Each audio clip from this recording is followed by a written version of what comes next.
So I can say like, okay, fine, we didn't have food to eat. We used to eat only 2 times a day because our country really don't rob you of money, they rob you of opportunities. Yeah. You might have so many other talents which the country has robbed. A mass suicide note was given in some of the government colleges because of the toxicity of the department. But I'm saying it's the basic nature of the world to be unfair and nobody really cares. Yes, if you can't understand your own value, you can't expect others to understand as well. Any child with type 1 diabetes who gets a DK, gets admitted to the DK ward, the parents will arrange for a funeral. But I never believed that I can become a good teacher because of my speaking difficulties and writing difficulties. I never thought so. This might be controversial, but I'm not a big believer of entrances. I don't like entrance exams, honestly. Whenever a student texts me that you're a legend, you're a god, I always feel kind of embarrassed. Coming to medicine was totally accidental. I didn't even plan to come to medicine. You might go through a lot of hardships, but this is the one that's going to give you peace, and this is the one that's going to give you a job satisfaction. I had some knee issues. I think many of them will be knowing a condition called as fetal alta. What really happens is when you bend your knees or you exert so much, it tends to dislocate laterally. There's no other Vishal in the world right now. He is precious. He has something to do. Gone through that, sir, in my residency. Nobody really My cares. eyes are teary. Hi guys, welcome to Beyond the White Coat Podcast. Today we are in Chennai and we have a very humble and special guest with us, Dr. Dilip Kumar sir. Hi sir, welcome to the podcast. Hi Vishal, first of all, welcome to Chennai. This is my ground zero, and that too to my place. Yes, sir. Really happy. Yes sir. Been waiting for this very podcast since last 2 months, but you had been at New Zealand for your trip, so actually really glad to host you now also. Thank you so much. Yes, sir. Let's start from the beginning. We'd like to, as you know, many students consider you as the legend of the field. Obviously, you are the one. So, we'd like to know about your childhood, sir. It's like how were the days in your childhood? Yeah. So, before starting about my childhood, I would like to say like I'm not a legend. I'm really not a legend because I didn't discover anything new. I didn't invent anything new. I'm just following things that have been like discovered or invented by the giants and the legends in the field. Yes, sir. So we're just following, we are treating patients accordingly, and we are teaching the students accordingly. As simple as that. Yes. So that doesn't make me a legend. Whenever student texts me that you're a legend, you're a god, I always feel kind of embarrassed. For some reason, I don't know why. So people might think like I'm too modest or too humble to say that, but actually it is not. I really and genuinely feel that. So that I'm nowhere near the legend.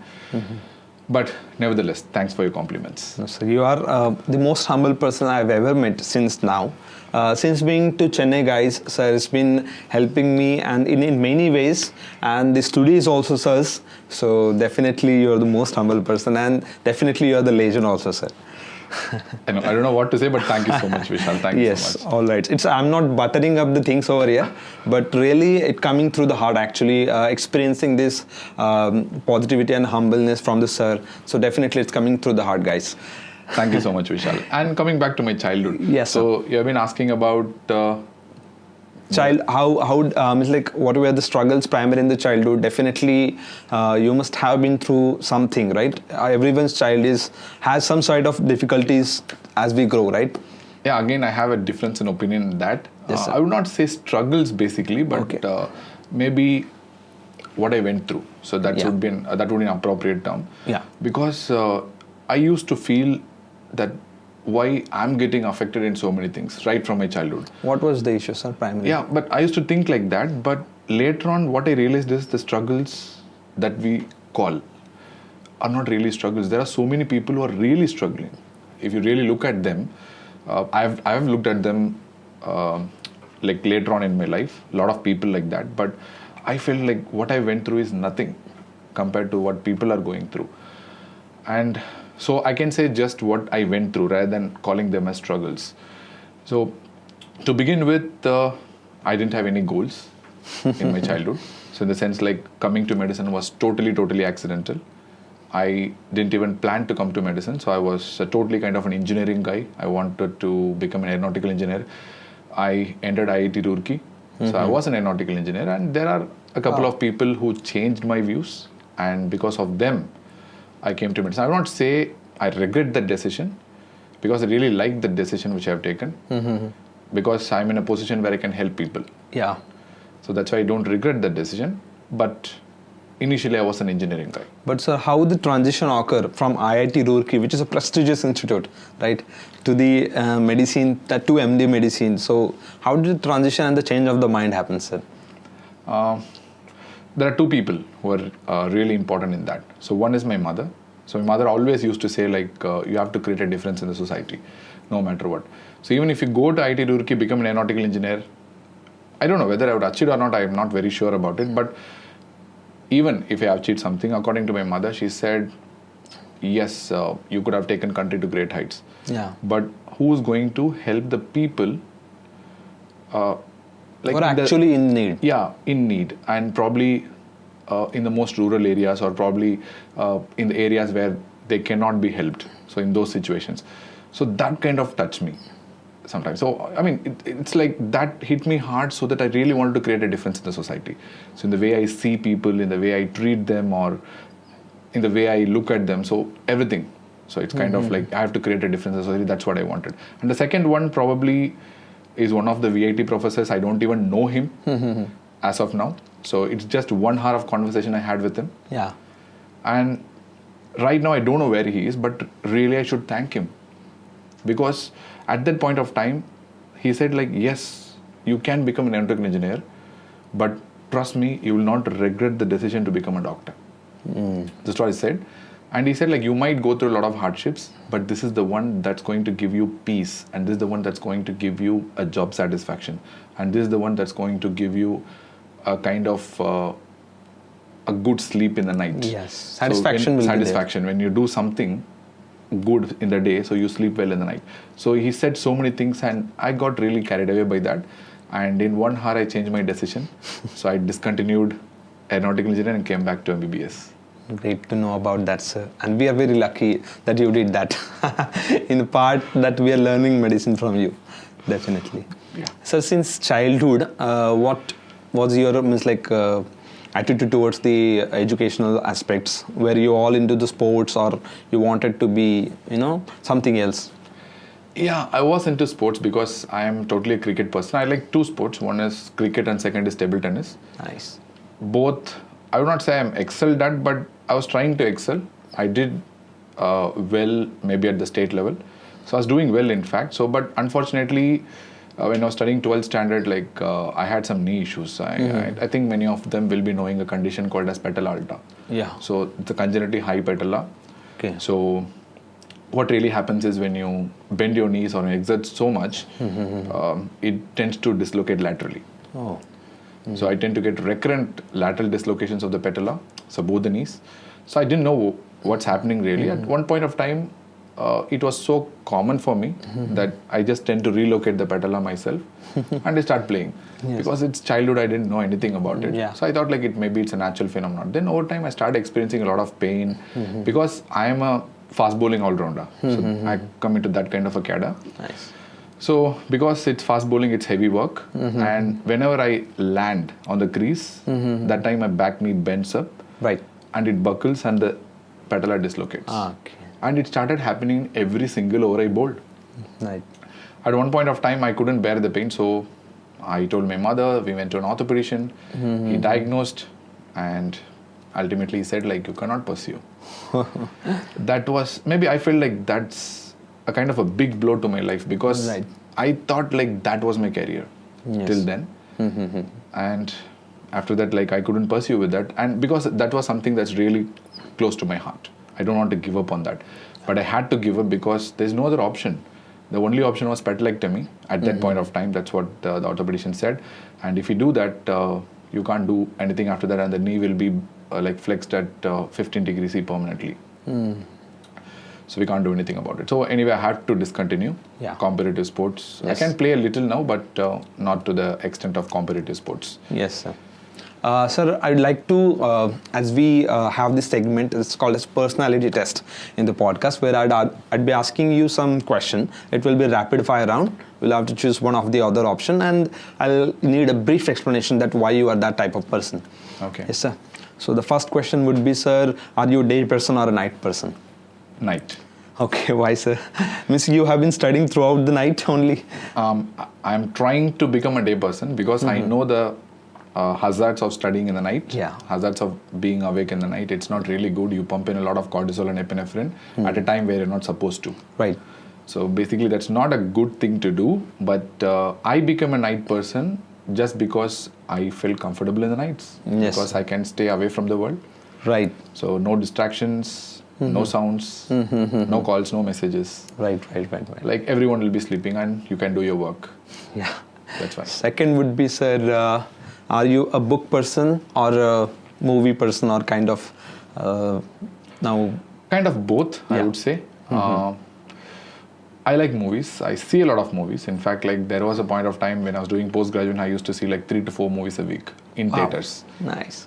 I don't see in the mobile or maybe in the iPad. Very rarely, if there is a very good movie which I missed, I may be trying the OTT, but otherwise I am totally like cinema theater kind of a person. Yes. I go to the movie theater, I just watch the movie, I just enjoy the movie as it is. And maybe books, yes. I'm a kind of a book person, but the problem is like initially I had a lot of dyslexia when I grew up. Okay. So you must have struggled a lot in your school days, sir, because of this. Yeah, I would not say again struggle. Maybe I went through a lot. That's what I would say. Yeah. Initially, when I started with, like it appeared around like 6th standard or 7th standard, I would say. Maybe at that time, I had 2 problems. One is attention deficit hyperkinetic disorder, which was kind of moderate to severe according to what they graded me. And dyslexia was kind of mild to moderate category. Okay. So I did have a little bit of dysgraphia as well. So the problem is with the writing. So even now, if you see, when I'm getting tensed, it's very difficult for me to speak fluently. Yeah. So I did a lot of speech training during my childhood. So probably it may not appear like I'm having that much of discomfort, but I really had so much of discomfort so that I got literally embarrassed to speak anywhere. So because many times in ADHD, you tend to blurt out things which you're not supposed to. Okay. So that kind of thing, actually, like people don't understand it. So why we are speaking that and all those things, people just say like he's speaking some nonsense. That's what people say. And many times like we'll not be able to do what we are supposed to do. So people may tell like you're not having willpower. You're not having sufficient concentration to do that. Right. But I would say like ADHD mind, this is like for general people to understand. So ADHD mind is like erectile dysfunction for the mind. Right. I always keep saying that because a lot of psychiatrists do say that. Even my psychiatrist explained to my parents like that only. That you don't have control on that. Yeah, you can't control it. You cannot ask like yesterday you did it and today you are not doing it. Yesterday you did it because you can. You were able to. Yeah. But today you're not able to do it because you can't. As simple as that. Yes. It's not like you're not having willpower. Yes. Or it's not like you're not giving sufficient amount of concentration to that. It's not like that at all. So this was the problem. So it did took a nice like 2 to 3 years of training, and I have to keep getting motivated from my mother and all those good souls around me. Yeah. And finally, like, yes, yeah, it went well ultimately. With this, sir, I would like to know about your family, sir. Who were there in the family to support you in all the ways? I lost my father when I was 7 years of age. Really sorry, sir. No worries. So I lost my father, and everything after that was my mother. And obviously, like, there was one other good soul who's not my own brother, who's not related to me, but despite not being related to me, he's kind of a cousin who still stayed with me. Right now, even now, he stays with me. And whenever I'm in need, he keeps helping me. So that's what like shaped me up. So there are like a lot of good people who help me do good things in life, I would say. And they are the ones like who tried hard, like every single step, like whatever hardships, they stayed with me. Mother used to say only one thing. So no matter what, whether you achieve, you don't achieve, you become a good person, bad person, doesn't matter. The one thing that doesn't change is the fact that you are my child and you are my son. That's going to stay forever. And the entire world may call you a non-achiever or you're suffering from this, that. But I don't say anything like that. So even if you don't do anything, like till my life is there, I'll take care of you. So just go ahead, express yourself, let the world tell whatever it wants to tell. But you are my son, I'm not going to give up on you. Yeah, that is the most powerful source of energy we have got. Yeah. So whenever she tells, like, I feel like super energetic always. Like I feel Really, like sir. it's crazy, man. It's really actually a blessing to live with the parents in the childhood. Yeah. So one more thing is, sir, during as you grow, so as many of us face struggles, or what you say that many of us went through a lot of things, questioning their existence, particularly that am I really built for this, and is this really for me? For example, getting into the MBBS, many people might think that it's very difficult, and now what to do? Is it really for me, or shall I leave this? So at that point you must have come across a lot of suggestions and obviously the support from the family. So would you like to shed light on that? Yeah, again I'll date back to my first year and second year. So because when I transitioned from maybe initially I had a failure in my sport, which I couldn't do it. The reason I went into sport is because I was a failure in studies because of the ADHD and dyslexia. So I was not a very good candidate. Also, maybe an average, which went to a below average level during my school days, and after that, I somehow fought through it. And then I wanted sports, but I couldn't do it because of the knee problem. Then I went into engineering. Then I have to discontinue it because of the reasons I've said. Yeah. Then I came back to medicine, and I really thought like it's difficult to sustain in medicine because in the first year everything was Greek and Latin for me. I couldn't understand anything at all. So especially anatomy, literally like I felt like I can't survive with anatomy. You were from the state board, sir? Yeah. Okay. So I'm from a native medium, and it's very difficult to get Yes. translation into English kind of textbooks. Yeah. So that's a different story altogether. So how I learnt English, and because one of my school friends did help me. We'd like to know about that. One of my school friends did help me to learn English. Yeah. And that's the time I started watching movies with subtitles. Mostly I used to see even Tamil movies with English subtitles. Okay, so it will be great to understand. Yeah. That's an easy way to understand English. Yes. So in that way I started learning things. Like my English got better as I moved upon, like maybe from second year to third year to fourth year. So it got better over time. And I felt like little better to read textbooks at that point of time. And during first year, I asked my mother, so like, should I discontinue? Yeah. Like she said, it's completely up to you. It's completely up to you. And if you discontinue, what are you going to do? You go to another place, you might be in aeronautical engineering, still you have to face the same English. So English is a global language. You have to know it. So it's not like you can survive. So maybe you can survive in the state. But if you want to achieve something globally, so you need to know English. So there's no escaping out of it. So rather than telling like I can't learn, she told like it's better that you fight it. You learn somehow. And that's what make you Dilip. Right. That's what she said. These are the kind of ones which are very motivating. Exactly. And every time when I say like, okay, fine, I cannot do it, she asked me to ask one question. So just go to the mirror and ask yourself a question, who are you? That's the same thing I tell my students as well. So whenever you feel down, or whenever you feel like less motivated, or whenever you are procrastinating about something. So, even if we are preparing for the exams, NEET PG, exams, whatever it is, whichever phase you are in, so just go to the mirror and ask yourself, who are you? And if you're able to answer that question, which means you're doing good. If you're not able to answer that question, then which means you have to work hard. That's what my mother used to say. So same thing happened to me in the second year. When I just entered the second year, and I had a lot of dilemma. Who am I? No one. Yes. I have to fight. I have to do something. I have to make people really understand about me. So like, who am I? So maybe I'm a good person, but who am I? What is my identity to the society? I should develop that. I should build up that. So that's what my motto at that time. Yes, sir. If you don't want, you can't answer the next question, sir. Actually, this is about Miss being a single mother. It would have been really difficult for her to manage your educational aspect and everything. So do you recall any difficult situation you have been in your childhood that you obviously very happy that you are not in the same situation, or nobody should face that kind of situation? When I was naive, maybe when I was very young, I used to think a lot about it. I say a lot of people are happy and I'm not happy. We didn't have that, this. But what I realized over a period of time is when I started seeing the core society, that happened after MBBS.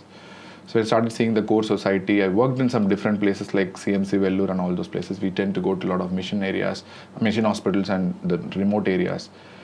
When I saw people struggling, I understood that what we went through is actually nothing. So I can say like, okay, fine, we didn't have food to eat.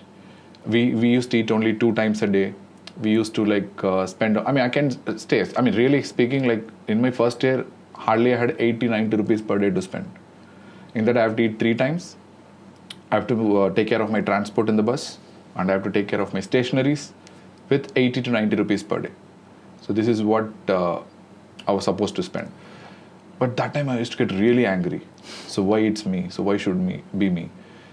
And later on I came to understand that at least I was blessed with that opportunity of 90 rupees per day. Yeah. Which was a great thing. Because our country really don't rob you of money, they rob you of opportunities. Wow. That's what I feel. Yes. Always. So maybe this might be controversial, but I'm not a big believer of entrances. Okay, sir. I don't like entrance exams, honestly. So you might ask me, like, so you're in a NEET PG coaching field. But it is an interesting insight actually, because you have been through a lot of this teaching planning as well, and going through all these exams. So you must. Yeah, that's me. I'm straightforward, honest. I'm like open. Whether it's controversial or whether it is good, bad, I just say it openly. Like I'm not a big fan of entrances. The reason is because people may argue whatever, like entrance are required. But when it comes to MBBS, maybe, I don't know about the UG, when it comes to the PG, so what I assess personally with my residents or whoever works under me is whether this candidate is trainable or not. Right. That's what matters. So I've trained a lot of staff nurses successfully. And they do much better the job than a doctor sometimes. Yes, sir. And there are so many things I've learned from technicians, lab technicians. There's so many people who have helped me. They're not doctors. I've learned from them. So maybe because of ego, we don't accept it, that we have learned from them. But it's true, every single people in the society helps us. Right. Like without staff nurses, doctors can't run. Without the people who wipe and clean the wards or whatever it is, without those people, the staff nurses can't function. Right. Like without these people, the entire hospital gets These are the pillars actually. Exactly. We easily get carried away. First point of contact. Yeah, we get easily carried away by probably the name, fame, the people say us like you're like God. I think we generally get carried away by that. They call it as a doctor's ego. Doctor's ego, but many times, maybe, I don't know, maybe it's a personality issue for some doctors. I'm not saying everyone. Maybe for some doctors it's a personality issue, I feel. They feel themselves maybe kind of delusional. I feel like because maybe it's due to people from the childhood, they keep saying you are a doctor, you are this, you are in a prestigious profession, you are in a noble profession, you are like God. So maybe they get carried away by that. So I really feel like we are humble servants of the society. There are a lot of professions at risk. Like army is at risk, like police is at risk. Right. Even a farmer is at risk of so many things. So there are a lot of people doing things with a lot of risk. So we are supposed to help the society. You have chosen this. You wanted to do something to the society. That's why you have chosen this field. And it's okay. Let us don't blame it. Yeah. Nice, sir. Coming to our rapid question, sir. Rapid fire round. The answer you gave is that you are a movie person, kind of movie person. So who is your favorite movie star, sir? Favorite movie star? There are 2 people I like the most. One is, of course, Rajinikanth. You would have to imitate them. No, I'm very poor at imitating. So one is Rajinikanth. So I like him a lot from my childhood because, he gives that superhero vibe. Even before the superhero movies have come. Yeah. So for people like us, he's the superhero. Yes, sir. So I like Rajinikanth very much, and he's so humble. He's very jovial. It's the kind of personality I like more than the movies. After knowing about him, the personality I like the most. Then maybe another person is Ajit Kumar. Many people might not have heard in the north, but the main reason why I like him is the way he carries himself. He's again a person who has worked hard for his sport. I'm not saying other people have not worked hard. This is not for any controversy. It's my personal choice. So he worked hard for his spot, and he had a lot of issues. Still, he fought very badly, and the position he's in right now, it's unbelievable. That's the reason why I like him. Yes, sir. And the one movie you would suggest students to watch is, what would it be, sir? Number one, always Tani Oruvan. Okay, sir. There's a Jayam Ravi's movie. Okay. So the movie's name is Tani Oruvan. Okay. Like, I love that movie. The way they have carried the movie forward, the message they give at times. And I sometimes imagine myself as the character, the hero of the movie, Jayam Ravi. So Yes. my thoughts literally reflect him. Yeah. That's the reason I like that movie very much. Okay, sir. Next, going up to the rapid fire round again. Are you a beach person or a hill person? Very tough to choose because I like both. Yes. Maybe if you want to choose really one hill person. Okay. Have you been what are your favorite tourist destination where you like to go to the hill places? As of now, recently I traveled to New Zealand. So maybe I'm biased. Maybe it's called recency bias. Yes. So I would say New Zealand is the best. Next in the rapid revision would be, it's simple one, a coffee person or a chai person or tea Coffee, anytime. person? Okay. Coming back to again, then after this rapid revision round, coming back to your childhood and then MBBS days. So what were your relation with the seniors, sir? How was the environment, and how would you relate to the current scenario? Seeing that sort of toxicity is there nowadays, maybe ragging and all those issues are there. So was there same with your days also? Yes, it was there. So the one thing I don't like is you don't want to mistreat people. You would have come to me, to my hospital. I think we have visited a while ago. Yes. So I think you would have seen the rapport that we have. Yeah, sir was actually just like a friend with the residents, and sir was so humble that everyone, all of us actually was looking like that. Who is this man so humble and talking to each other just like a friend. So definitely it was lesson for me to learn and for all of us to learn. No, that is because what I found out is people who are above you so often tries to sue you for no reason. I've been a victim of that many times. When they are angry, when they are not happy with you, they just try to throw tantrums on you and they try to corner you. They say because of you only this has happened. So when you work as a team, it's a team. Yes. That's it. You take the responsibility. So that's what I call respondent superior. So when something happens to the patient in my hospital, you can ask anyone. The first person to step forward is me. I say it's because of my problem. Right. So maybe even if a staff nurse, I've given some wrong drug, it's because of my training. I've not done that properly. So which means I have to see where the process has gone wrong and I have to repeat the process again.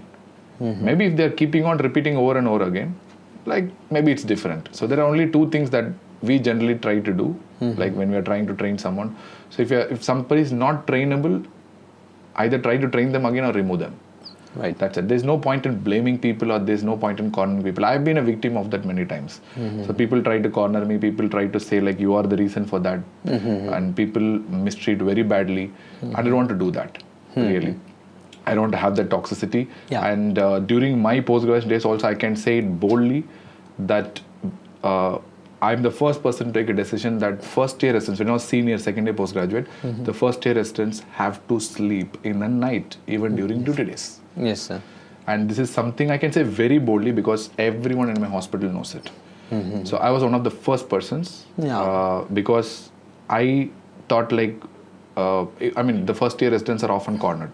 Yes, sir. They are cornered. They use like a slaves. Yeah. Instead, even the interns. Yeah, sir. Interns also. They have zero respect. They already have done MBBS and they have come into some situation. Never. So just comparing it with the IIT people, if you study for that 4 years, you get package of around 30-50 lakhs. Right, and after doing MBBS, what you have to do is again do the night shifts and all, and with zero respect, that too. No. This definitely. See, the one thing I hate is why people can't respect others. Yeah, this is the simple. See, I always felt everyone is equal. I mean, I don't know, it may sound weird, or maybe I'm talking like a saint, but it's No, not. sir, no. It's not. Actually, it's not like, why can't people respect others? yes, it's a basic It's like thing required. it's like a basic humanity, man. You just have to respect how, let them be MBBS, let them be FMGs, let them be third year, fourth year.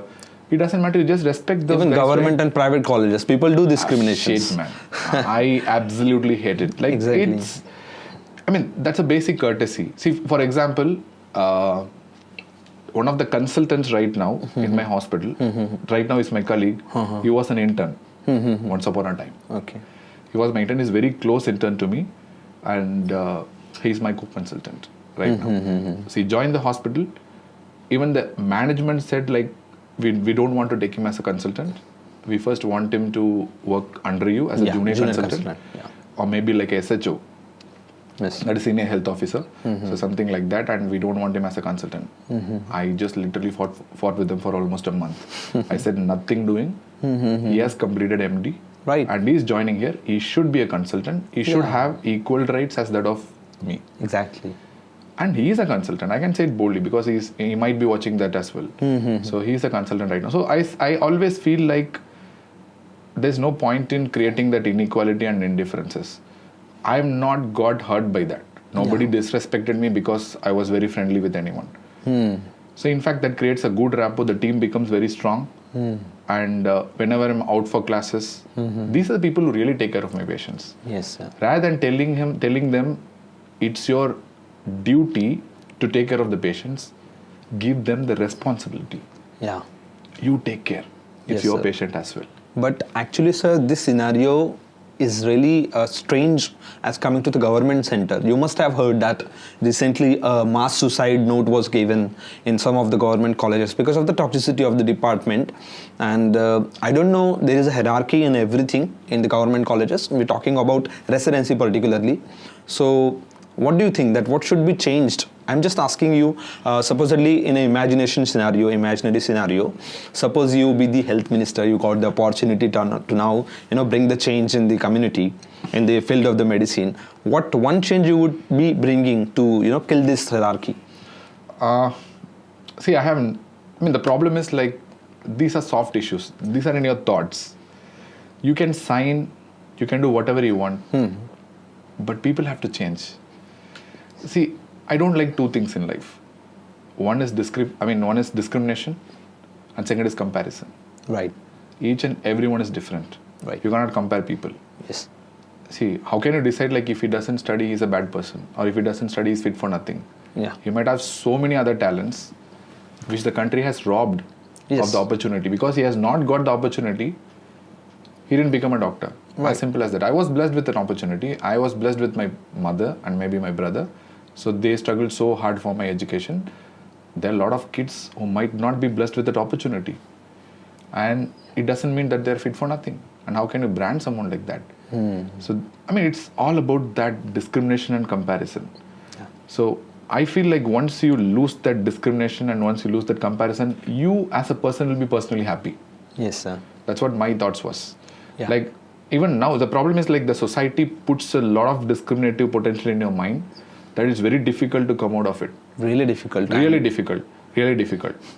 But I've been struggling so hard. Even now, I'm not saying that I'm a perfect guy. I've lost all those discriminations. Still, sometimes I do get it. Yeah. Despite all these talks, despite all these thoughts, I still sometimes subconsciously feel like some sort of discrimination and all those things. But I really wanted to like have a society with no discrimination, no comparison.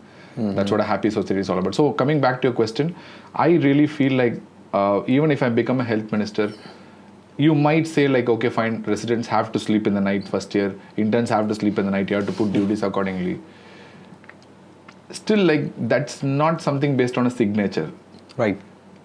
Like, people should have that attitude. Like, yes, he's a person, he's a human being. And how can someone function without sleeping? Right. That's what we used to do during my post-graduation time. So in my unit, it's very simple, straightforward. Like, there'll be 2 interns.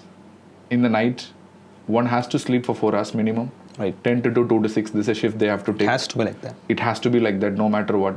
It's mandatory. And there are a lot of times when one intern was sick and one intern was not available, only one intern will be there, I used to take turns. Wow. Like I used to like do the intern job when I was a second year or even as final year PG. And that's why I'm saying a lot of my interns will be seeing this. Yeah. I know that. So I don't think nobody will disagree with that. No, sir. That's what I'm trying to say. So I used to take turns. I used to sleep. I used to come back and I used to relieve him. And I used to take all the blood, write all the notes, like everything. So collectively, it's not about like what is a duty or anything. So it's about the responsibility that we share. So we have to be responsible not just for the patient. We have to be responsible for ourselves. We have to be responsible Our for community. For our community. We have to be responsible for a fellow person who is working for me. Exactly. So we have to respond for everyone. It's a collective responsibility. You cannot just like that say, I'm not responsible for this. I'm not going to do the duty of your, that I feel like that mentality is the one that has to change. So once you see everyone is us, like then everything must be fine. I felt it touching actually because many of the SRs and all these things, so many of the times we kind of do these things, right, that I cannot come and everything, but after listening to you, sir, I think the way to change is it should start from you.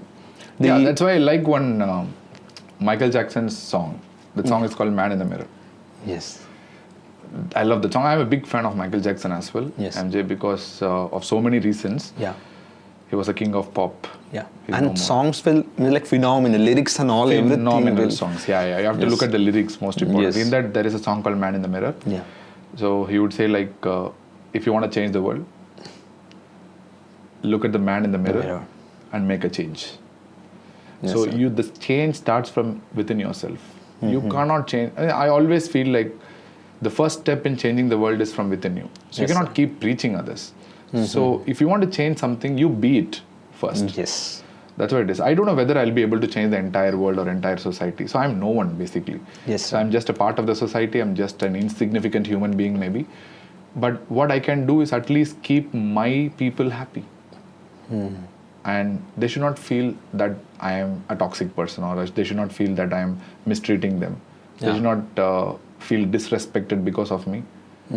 I will try to be very, very meticulous about it, whether it be like whoever it is, like maybe a person who might be my personal assistant in the OPD or maybe in the billing, whoever it is. Like I just see everyone as the same, no difference. Yes, sir. Coming to you as a senior, sir, if suppose someone is going through a hell lot of toxicity during their residency, and definitely they are getting the bad thoughts about, to end their life and to suicide and all, what we have seen these days, it's definitely not the only option we have.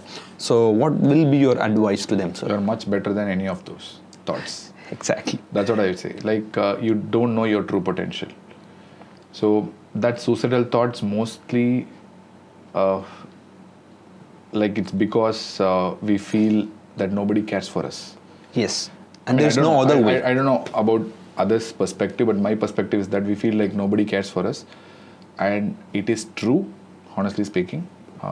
The truth is like nobody really cares for us. But like these people like feel too much about it. So nobody cares. And yes, the world is unfair. We cannot expect the world to be fair. I always tell my residents as well. So we cannot expect the world to be fair. Expecting the world to be fair on you is your fault. So the reason why we get disappointed is we expect somebody to be fair and they're not fair to us. But I'm saying it's the basic nature of the world to be unfair. And nobody really cares. Yeah, gone through that, sir, in my residency. Nobody really My cares. eyes are teary. You just take care of yourself. Yes, sir. At that point, you should focus on yourself Yes. and you should think that there are two people behind you, your parents. They will never leave you in any circumstances. So whatever toxicity you're getting through, and definitely teachers like you, basically you can approach anytime any of us, and definitely if you have no other option, you should go home, definitely talk to your parents, and definitely you will come out as a bigger and greater person. Another big advice to parents is like, don't take your children lightly and Yes. take it for granted. Yes. If they are telling that they're not feeling good, they're feeling toxic, take necessary steps immediately. Don't delay it. Don't think like it's normal. don't think like it's you will adapt to it. See, the capacity to adapt depends on people, how much they can adapt or how much they cannot adapt. So for example, certain things come naturally to you, certain things doesn't come naturally to you. Like this, that mental adaptability is also something that's quite natural. It might be varying from person to person. So you can't do that. So that's one humble advice to all the parents. Like, take it very seriously. Like, if somebody says like I cannot tolerate it, at the root level itself you have to try and cut it out. So nothing is more bigger than your life. I always say, see, there is something called odds of being born in the earth. Right. So the odds of being born as a human in the world is 10 to the power of minus 39. That's what people say. I mean, that's a ridiculous calculation. I don't know how they arrived at that math. Yeah, but there's a ridiculous calculation which is smaller than the Planck constant. Planck constant is the smallest ever space that you can measure. That's the Planck constant, and the odds are even smaller than that. So I don't think whether you have the next birth or not. This odds say that you probably don't have that next chance. Right. So, and you have only one life, and remember, there is only one person like you. So, for example, if there is a Vishal, there is only one Vishal. There's no other Vishal in the world right now. Yeah. So he is precious. He has something to do. He can do something, and just think about it and don't let it go, please. Yeah. At any point. That's why. Means like, the fact is that you should value yourself. That is the most important. Exactly. You are valuable to yourself. Yes, if you can't understand your own value, you can't expect others to understand as well. Yeah. Very serious discussion we have been through. After that, again, one rapid fire question, sir. Are you a bike person or a car person? Oh my God, like again, you are actually asking very difficult questions. These questions are very easy to answer, but these questions are very difficult to answer. I've seen you have BMW, definitely. It's one of my favorite car, but just wanted to know. I had a Harley Davidson as well. Great to know. I had a Harley Davidson. Initially I was a bike person. Mm-hmm. I like driving a lot. I was a bike person. I had a Harley Davidson. I used to drive, when I was in Jipmar, that Dindivanam to Pondicherry stretch was my favorite. Wow. I mean, that road is even now one of my favorites.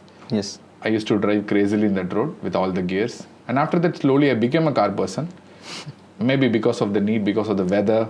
Yeah. Over a period of maybe I'm getting old. As you get age, that necessity of the car increases. Maybe I was a bit old. Yes. I was not able to tolerate the weather. Maybe a lot of reasons. Slowly I became a car person. Mm-hmm. And I always had a confusion between getting a Mercedes versus BMW. But I generally don't take decisions based on what others say. People really said Mercedes is prestigious. You get Mercedes. But I'm basically a driver. Yes.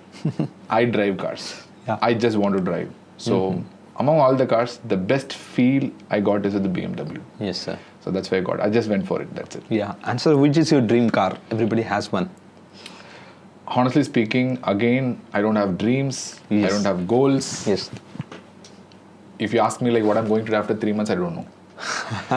What is my goal after 1 year? I don't know. So I just take one day at a time. That's it. So what I'm supposed to do today, I want to do it today. Maybe I might be having plans for next week, or maybe, if I'm going to New Zealand, maybe that travel plan I might be having. Definitely. That's it. Apart from that, I'm not a person with long-term goals, because one thing I learned in life is ultimately success is only quantified how much you are happy. And success satisfied. is never quantified based on degrees, or never quantified based on money, or never quantified based on anything else. For example, you have so much of degrees and you have to be happy by default, right? According to the societal definition, you have to be happy. Then why people suicide with 5 degrees? Why people suicide with crores of money? Yes. So ultimately, I came to a conclusion that success can be quantified only by the way you are happy. Yes. How much you are happy. You can be happy with nothing. So if I'm going to get money, I'm totally happy. Yes, give me money. I'm not saying don't give me money. I'm not a saint. I agree with that. Yes. But one thing I can say is, even if I don't have money, I can be happy. Right. That's what is more important. So I would say quantify your success with the way you're happy. That happiness can be anything for you. It's totally personal. Yes. So I feel happy when I treat patients. I feel happy when I teach someone. Yes. I feel happy when I talk to someone. Yeah. Because I'm not a phone person. I don't use phone that much. People think when I don't reply, I'm arrogant. That's a common misbelief we have Misbelief that that many everybody people is do stick have. to phone nowadays, and why sir is Yeah, not sir is not replying. Like generally, I don't see phone that much. Even if I see, like it, I mean, I don't feel like replying. So because sometimes I may not be able to express like what I wanted to. Next question was Yeah. actually that only. Are you a chat person or you're a personal talking person? Personal talking person, obviously. Like I'm not a chat person. I will never be available for chat. Yes, sir. It's very difficult to chat with me. So most of the times, what I do is like I just ask the person to come to me. I speak. Right, sir. Right. I sit and speak. I can spend even like 15-20 minutes of my time like just speaking something, some random topic. That's it. Yes, sir. One more rapid fire question, sir. It's gonna be interesting, and definitely you're gonna love this. So, you like more cricket or football? Cricket. And particularly in cricket, so would like to know about which is your favorite player. MSD. The captain, ex-captain now of the Chennai Super Captain Kings. now. I like Mahendra Singh Dhoni. So the main reason why I like MSD is the way he carries forward again. So I mean, I'm not a cool person basically, but I try to be cool, but really wanted to be cool like him. I mean, simple reason, like I've seen a lot of players giving interviews. Like once I remember Ravichandran Ashwin giving an interview. So the previous match he actually did well and he won the match. And in the next match he was bowling a super over. 3 sixes, he lost the match. He bowled 3 sixes, opponent team CSK lost. Yes. In both of these cases, his expression was only, that's it. He did in the same way. Like you cannot see any difference in expressions. So I am a big believer of process, and he himself do. Like I've seen a lot of MSD's interviews, he says like, trust the process, not the result. I'm a big believer of that. So I mean, there are people who believe otherwise as well. I'm not saying anything wrong about them. Yeah. But I'm a big believer of process. So you just take care of that. In one recent interview of Mike Hussey, I saw like, that's a wonderful thing he said. What he said is like, whenever there is a butterfly, you try to catch it so hard that sometimes it keeps flying. Right. You're not able to catch it. You try so hard. That's what we are trying to do many times, right? We wanted to achieve something. We tried so hard. We don't believe in the process. But just sit calmly. Trust your process. Do what you are supposed to. Yes. The butterfly comes and sits on you. Beautiful. It's a beautiful quote. Beautiful thought. I like it. So I'm a big believer of those kind of things. So just go with the flow. Do things you're supposed to do. Be ethical. Be honest. Be a respectful person to everyone. And that's it. The process will take care of the result. Yes. I mean, I've been doing that since my childhood. The same thing. I'm never worried about the results. I may have failed, I might have succeeded, but I don't really care. Okay, sir. Coming to the imaginary scenario, if you would have been the fast bowler, right? You are the fast bowler. So, which player currently playing you would be replacing to? Which player currently? See, I'm quite envious of Jasprit Bumrah. It's a great bowler. Mumbai Indians. Yeah, I'm just like very. I mean, maybe you can say like player-wise, I'm jealous. What of, a player, sir! Right? Yeah, what a player, man. He's like, I mean, especially the slow balls he bowls and the Yorkers he bowls. Beautiful. And actually, to begin with, he doesn't know how to bowl an in-swinger to the left-hander and how to bowl an outswinger. All his balls are supposed to be like outswingers to the left-hander. Yeah. And I still remember the first time he bowled an in-swinger, I said like, because with this action, it's really difficult. Really Angles difficult to bowl outside. it. Yeah, it's really difficult. The ball goes at the natural angle. It's very difficult to bowl an in-swinger. Right. I still remember the first wicket he took with an in-swinger. It's Keaton Jennings in England. Yeah. When I was playing in the series against England in 2015-16 series during that time. So Keaton Jennings had absolutely no clue. Yes. The ball pitched like well outside the off stump. He thought like it's an outswinger, it goes outside. He just took his bat, it came in and hit its leg, and it was plumb LBW. Yes. So I mean, this is how you grow in life. Like there are some things which may seem that you cannot achieve it, but we can. Yes. With our hard work. I'm a big believer of hard work. So with hard work and with that skill development, you can achieve it. Yes, sir. Suppose you get if we are making, just coming to the other scenario, if suppose we are making the biopic of your life till now, So who would it be starring? A movie star? I've never thought of it. Honestly, I've never thought of it. Just but one person whose character resembles with your character, you think that he can definitely play my personality really well on the screen? No, there is a lot of difference between a person who has gone through what I went through Yeah, and a person who can play that well. Yeah, display that. Yeah. Display that on movie. So what do you want? I want the one who can display well. Display well right now. So I feel maybe in Tamil, there's an actor called Arya. Yes. So he might do that well, or maybe Vijay Sethupathi. Vijay Sethupathi is the real. Yeah, I know actually. He's a very versatile actor. Yeah, so maybe Vijay Sethupathi to some extent. So probably I feel so, but again, I wanted to quote that I'm not worthy enough right now to take a biopic of mine. Just that. It's like you are obviously worthy. But right now I feel like it's not worthy, but just in hypothetical scenarios. Yeah, in a hypothetical. So one more hypothetical scenario I'd like to just recall and just like to ask you that suppose you get into a time machine particularly, and we have been asking this question to our guest in the podcast, that suppose you get the chance to change one thing in the past about the history of medicine, or you can visit some sort of invention, in the medical history. So what it would be, sir?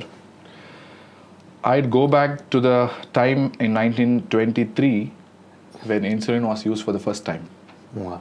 Yes. That's the time I wanted to witness. Yes. Because I would say that story to every of my student. Like in 1922, Banting and Best discovered insulin. Yes. And after that, it was mass produced.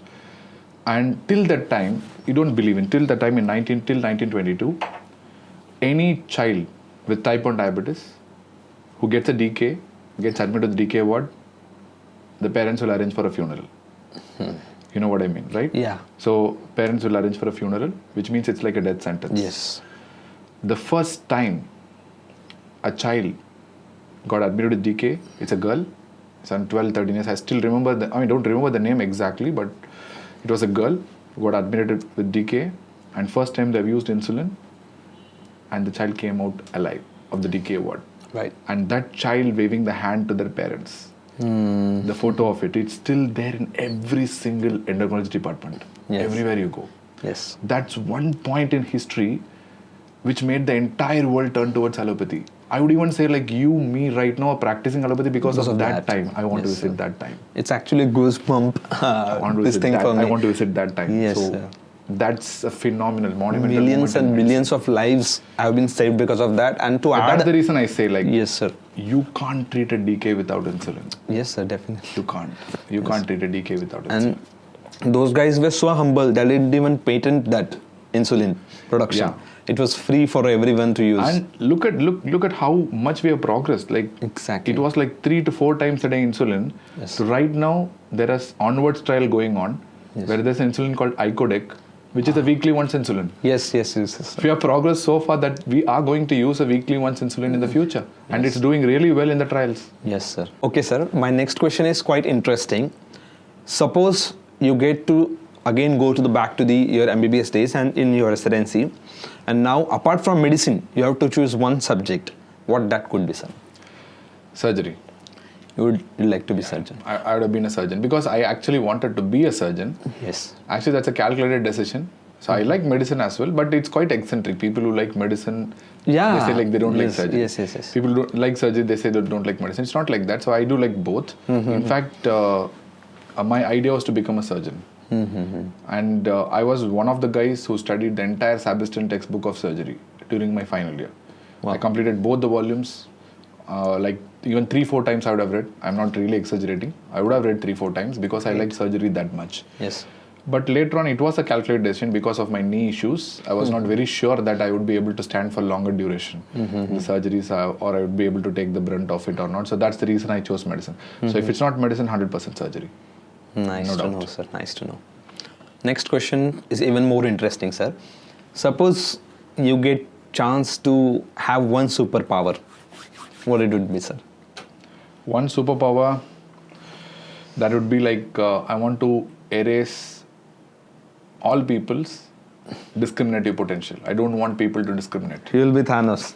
Yes. Yeah, that's it. One snap. Yes. People should become friends with each other. That's the Really? only one superpower I want. That only one instance I want that. Yes, sir. I don't want anything more than that. Actually, it is humble thought of yours, sir, but I think it is not possible. I don't know. It might be possible if it. I mean, like if you think hard, like it might be possible. Yes, sir. Because it starts with us It starts at a with point, us, right? yeah.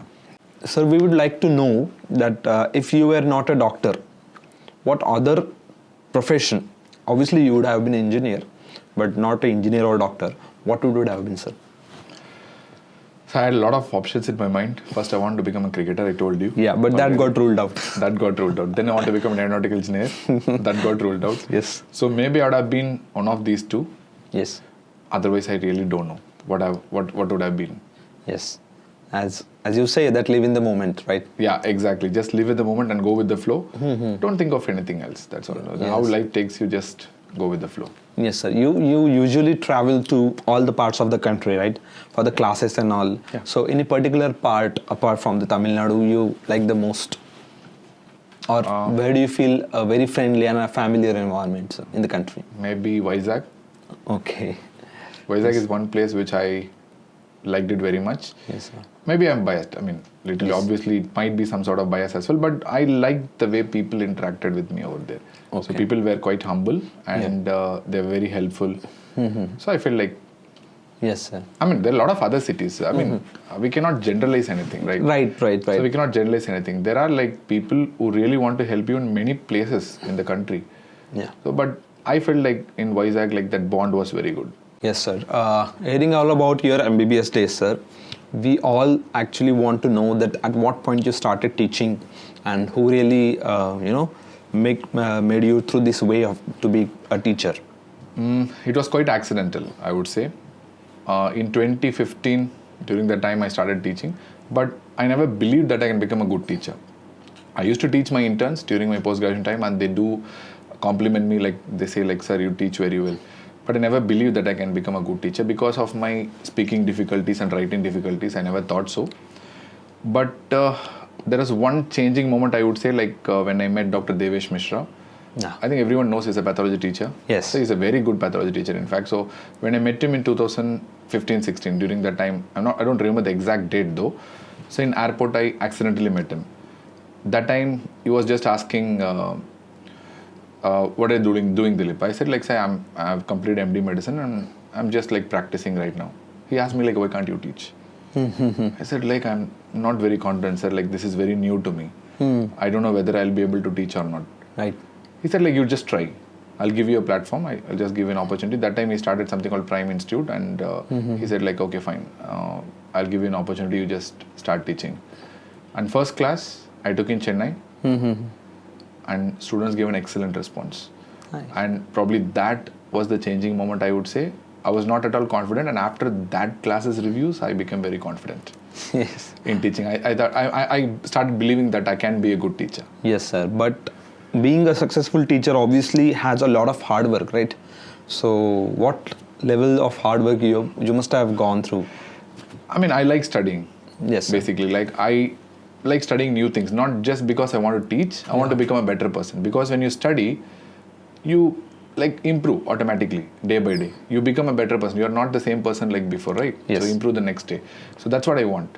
I don't study for the fact that I want to teach, or I don't study for the fact that I want to treat. I study for myself most of the time. So because studying gives me pleasure inherently, so I do read a lot. And maybe I want to become a teacher because of certain reasons that happened in my undergraduation. There are some group of people who really don't want to study with me because I'm a very slow learner. And people think like if we study with them, like we might end up wasting time. Okay. And I can sense that. So whenever I go to that group, they'll be studying till then, and the moment I start going near them, they will start something else. It has happened. So that's the time I realized, like, I'm not going to study with anyone. Exactly. I'm going to study alone. I'm going to teach people. So many students actually nowadays believe in that sort of couple study, and like even matchmaking is also there for for students to study now. So, what is your view about that, sir? See, things keep changing in the world. Yes, sir. So things may not be the same. What was there yesterday may not be there tomorrow. So Yes. change is the only constant, and we know that. Yes. I mean, whatever you do, but certain things doesn't change. Yeah. So how you study, the way you approach things, the way you approach a patient, the way you approach medicine doesn't change. So I always say something like the disease doesn't change. There are a lot of diseases which remain the same for centuries. It's only our understanding about the disease keeps changing. It's only the treatment that keeps changing. It's only the pathophysiology that keeps changing, right? Yes. So like that, even studying has certain principles. Right. So it should never be complicated. You learn with a couple, you don't learn with a couple, you learn alone. It doesn't matter, but still it should be done appropriately, whichever you feel is comfortable for you. I'm not a person who's going to tell like in our days we studied like this, in these days people are studying different. Whatever way you study, see, it has to change, because I cannot crib like in 1980s we didn't have MRI machines to be used like widespread everywhere. Right. But right now everywhere we have MRI machines. Yes. And I cannot say during our days we diagnosed without an MRI. So right now you have that option, you use it. Utilize it. Likewise, Yes. yeah, same thing. If it's for good, use it. If the social media is for good, use it. Yeah. If Instagram is for good, use it. If YouTube is for good, use it. Yes. But you should not like go to YouTube, try to see a quick video and end up seeing how to talk to a giraffe. literally. Yes, sir. That's procrastination. So you should Yes. not do that. So I feel like the only thing that you require is a kind of a goal-oriented view. Maybe at that point of time, I may say like I'm a goalless person. You are asking about long-term goals, but I have a lot of short-term goals in the sense like if I study, I feel like I want to complete it at Yes. that point of time. I would say I'm not an intelligent person. I'm not kind of a person who is kind of like what to say, like very studious or something. Yeah. But I can say that I'm a consistent person. Yes. Believe in the process, you said. Yeah, believe in the process. Consistent person. Don't worry about the result. So I'm going to study every day. That's it. Whether it's 2 hours or 3 hours, it doesn't matter. It's totally personal. But I do it every day. Every single day. That I can say that. Right from my undergraduation days, even before undergraduation days, during my childhood, I used to do that. That will be the same your message to all the undergrads and postgrads watching this, right? Absolutely. That's the only message I want to give. So there are 3 things I often say, which are basically the building blocks to achieve what you want. Number 1, interest. So if you don't have interest, you can't work hard for it. Yes, sir. You will be just sitting trying to do as much as possible, but you can't do it. It's like ADHD. It's like erectile dysfunction. You can't do it. If you don't have interest, you can't. Yes. You have to build interest somehow. If you don't have interest, try to develop or change the field. Right. That's the best choice. Yes. Second, once you're interested in something, once you develop interest, do the hard work. Right. So you can't work hard just for 2 days or 3 days and say like I want the result. You have to be consistent. So these are 3 building blocks I would say. Yeah. Interest, hard work, consistency. Yeah. And for any entrance exam, you need these 3 things, right, sir? Not only for entrance, Yeah. I would say. Even if you want to become a good practitioner. Yes. All about Everything. life's perspective, we obviously need these 3 things. Everything. But as you Sports. know, the NEET PG and all is coming very soon now. So people who are giving NEET, appearing for the NEET PG might be searching for that motivation and inspiration in this podcast. I am not a person who motivates people. I always believe in self-motivation. Yeah, that has to be there because Yeah. others' motivation will be there for a few duration. Yeah. And if you're self-motivated, definitely you and can. how that self-motivation express. really comes. Yes. I feel like when you're failing in something, you have 2 options. Yeah. If you feel that you can't do something, you have 2 options. Option number 1, either you get depressed and try to go away from it. Option number 2, work on why you didn't get it. Yes. And work on the process and try to correct it. Yes. I would say the second one is the one that's going to motivate you more than any Google quotes Right, sir. Right. and more than any person. Yes. And how much ever you speak to a guy, how much ever you speak to a motivating person, it all stays for a short while, maybe for 3 hours. It's like seeing a movie. You get impressed with the movie, that impact may be there for like a couple of days and then you forget it. Yeah. It's like that. Somebody motivates you, it's like that. But when you self-motivate yourself, so when you get motivated because of your failure, when you get motivated because somebody is humiliating you, that stays for life. That's what I would say is the true motivation. So that's why I say my students, I'm not a big motivator basically. I cannot motivate people. It's very difficult. Right, sir. Sir, as you know, the NEET PG is coming very soon now. Around 55 days are there. So, just to the academic point of view, what do you think that in last 2.5 months, what should be the approach of the students, sir? You have 55 days and 55 nights. Right. First, you have to calculate time and make a process out of it. Yeah. That's very important. So don't think about the result. Yes. Maybe you might not succeed. So there is a high chance that you might not succeed. But I would say don't give up. Right. So don't think of anything. So most of the students get worried what if I don't get? Right. Like, what if I don't get medicine? What will not just medicine. What if I don't get a seat? Yes. What if I don't get a seat of my choice? Right. So right now it's not the time. Neither you nor anyone is going to decide about that. The only thing that you can control are your controllables. Right. I'm not a guy who's going to say everything is possible. So you cannot go to the space and walk without a spacesuit. You cannot go under the sea without a submarine. Right. It will just crush you. Your eyes is going to pop out at 200 meters itself. Yes. So there are a lot of things in the world that are impossible. Really impossible. You can't do it. Yes. I'm not talking about that. I'm only talking about the controllables. Yes. So control the controllables. The uncontrollables, leave it to the fate. Exactly. And students usually get stressed a lot during these days, sir. So what is your funda? What you used to do when you get stressed during your exams? I feel, again, the reason for stress is people see a lot of, they get bothered by a lot of outside noise. Yeah.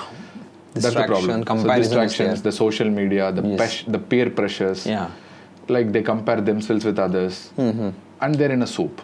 Right. I would say the same butterfly example works here also. Same butterfly example works here also. So just be calm. It's very difficult, I understand. It's very, very difficult to be calm. But you have to be calm. You have to stay calm. If possible, shy away from the social media.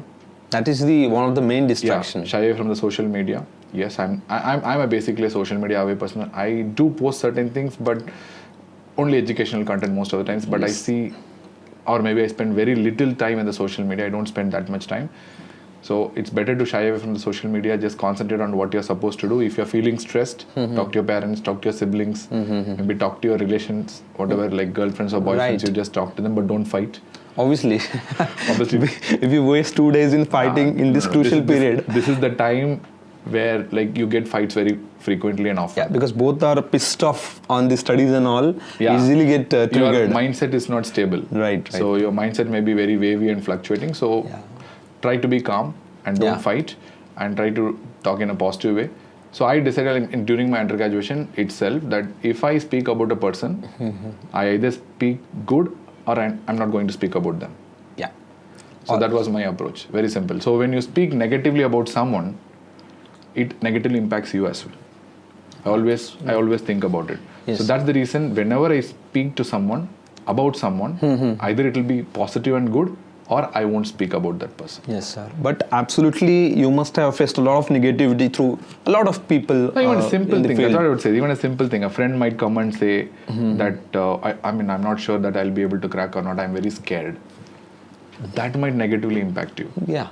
So which means you start doubting yourself as well. Exactly. You will think you would have studied well, and if he's not able to crack a rank, crack a seat in NEET PG, what am I going to do? All the front benchers and well-studied students that subconsciously do this. do come into your mind as well. This affects you as well. Yes. So that's why I'm saying either don't talk to these guys, or even if you talk, just take it lightly. Yes. So it's your process that really matters ultimately. It's not anyone else's.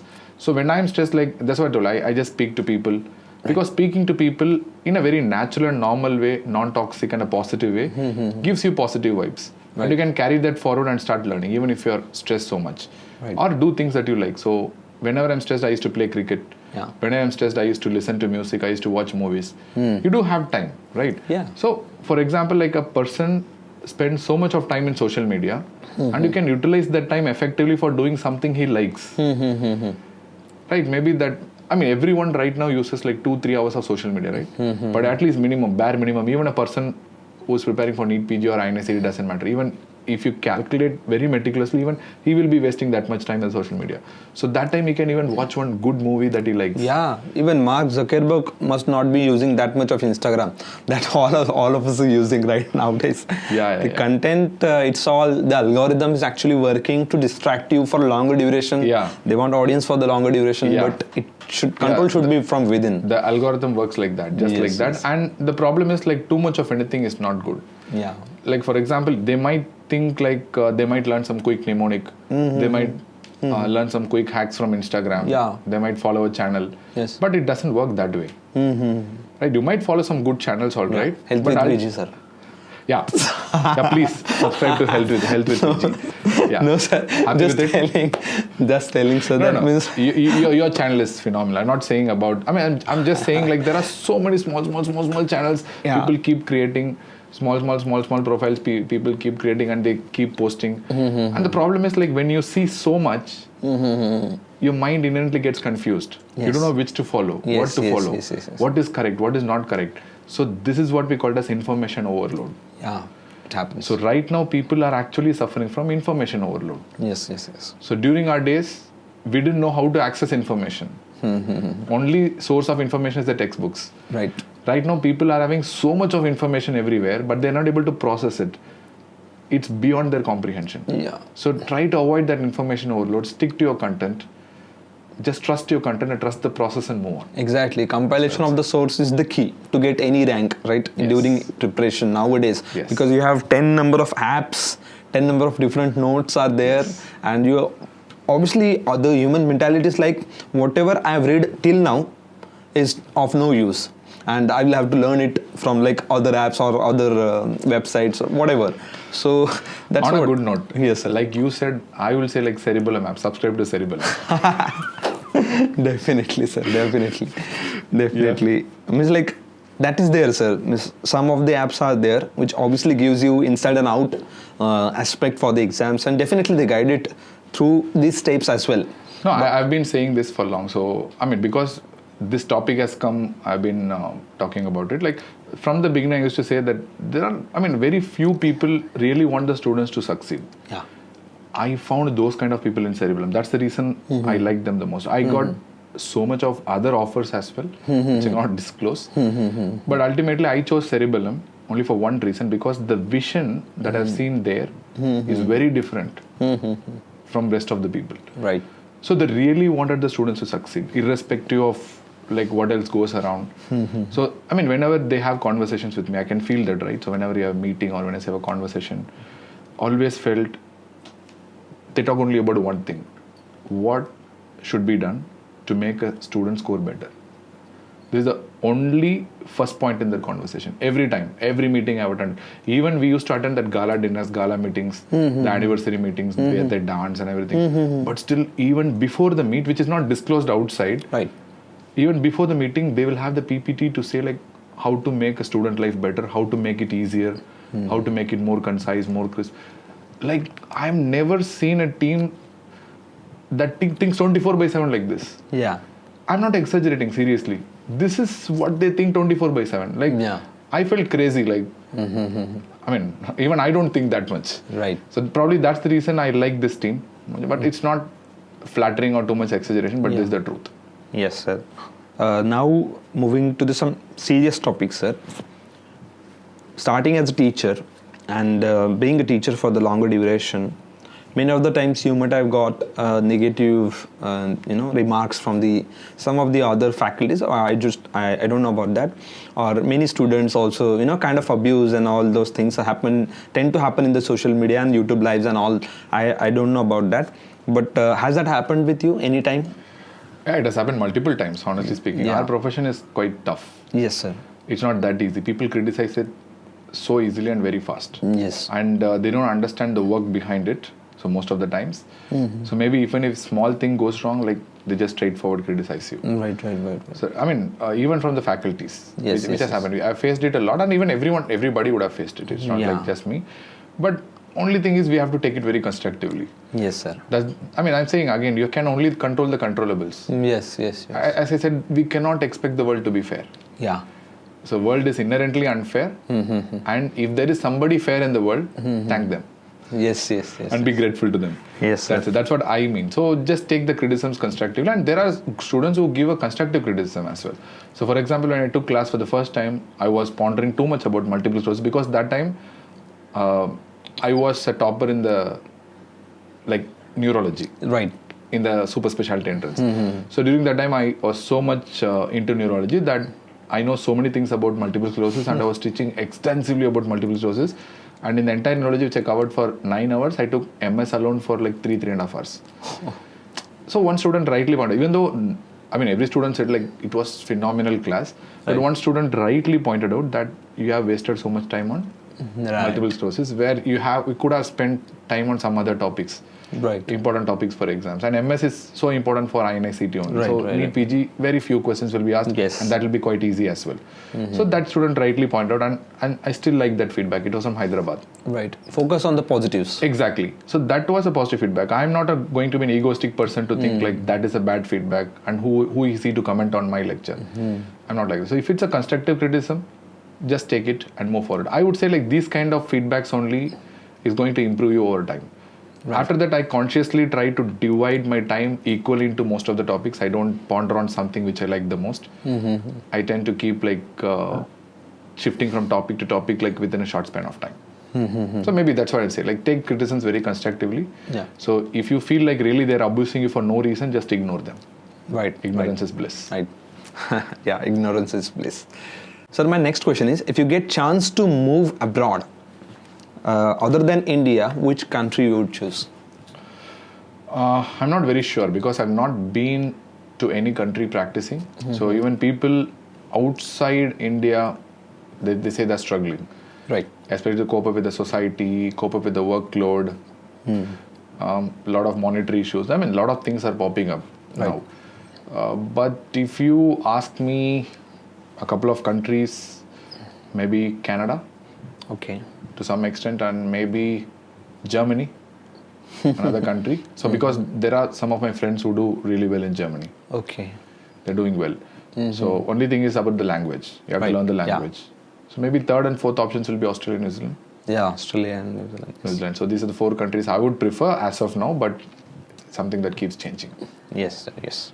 Yes, let's come to the serious part at the last segment of the discussion, sir, where we will discuss about the takeaway message or take-home points for the students. So my first question is, what is the best saying you have heard throughout your life that you want to put forward to all of us?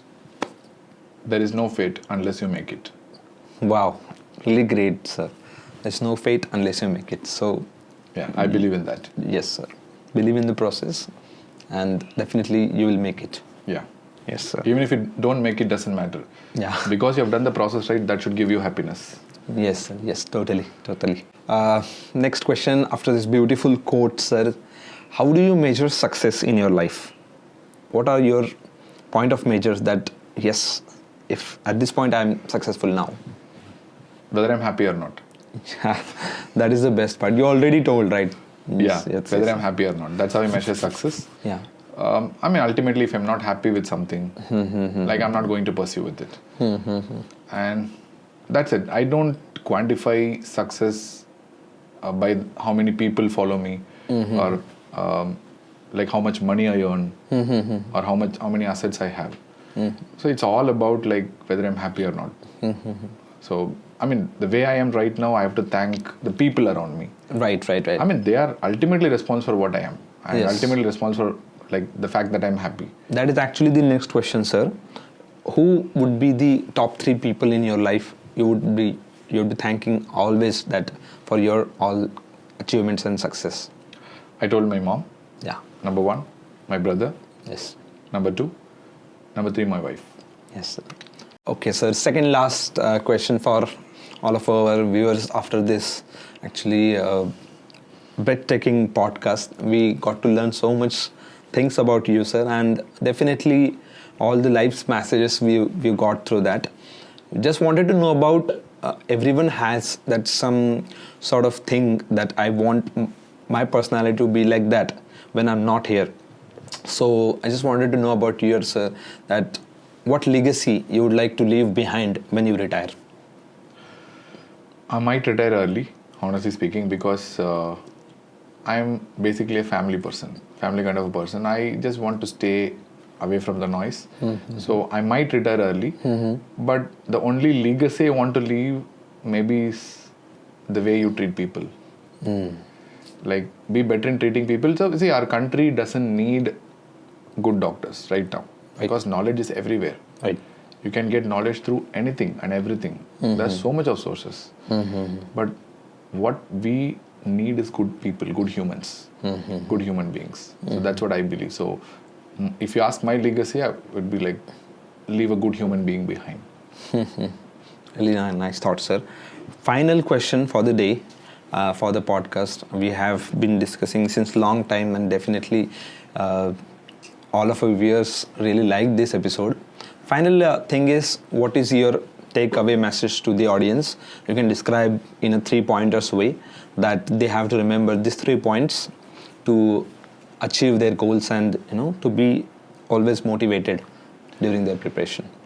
Yeah, I told the first mantra towards getting anything is believe the process. Right. And don't get distracted. Yes. Don't get distracted by the outside noise especially. So people may say whatever. Just believe in yourself. Believe the process. Number 2, as I said, like without interest, you cannot do anything. That interest, hard work, consistency, that 3 things are very, very important and crucial. And number 3, I would say it's easy to get carried away by what people say at this point of time. Don't get carried away by anything. So you are better than what you think you are. Yes, sir. So guys, this was the episode where we got to know inside and out about beyond the whiteboard things about Dilip sir, and we are really thankful that sir gave me this opportunity to host you in the show. So thank you so much, sir. And with that, we wish you all the best for your NEET PG preparation if you are preparing for that, and we hope that we can turn up in a good way and in the next episode of this Beyond the Whiteboard podcast. Thank you, guys. Thank you so much, guys, and thank you very much, Vishal, for coming all the way. It's lovely to have him here. Yes. And he have been so vibrational, so positive. Yes. And right from the time he landed up in Chennai, he have been so positive about it. And and yes, I know hopefully I was able to match your excitement. Yeah, sir, definitely. We actually crossed the limits of the excitement, and I was so excited since start. I hope to work with you someday. Let's hope that we can collaborate on some things. Yeah, if time permits, then definitely fine. And wish all the NEET PG aspirants. Yes. I mean, they might be in tremendous stress. Yes. So I have to wish them all the very best. Yes, absolutely, you have to be stressful because right amount of stress is important to achieve the results. To get the results, you have to work hard. You have to do what you're supposed to do. And wishing you all the very best. Thank you, guys. All the best. Bye-bye. Thank you.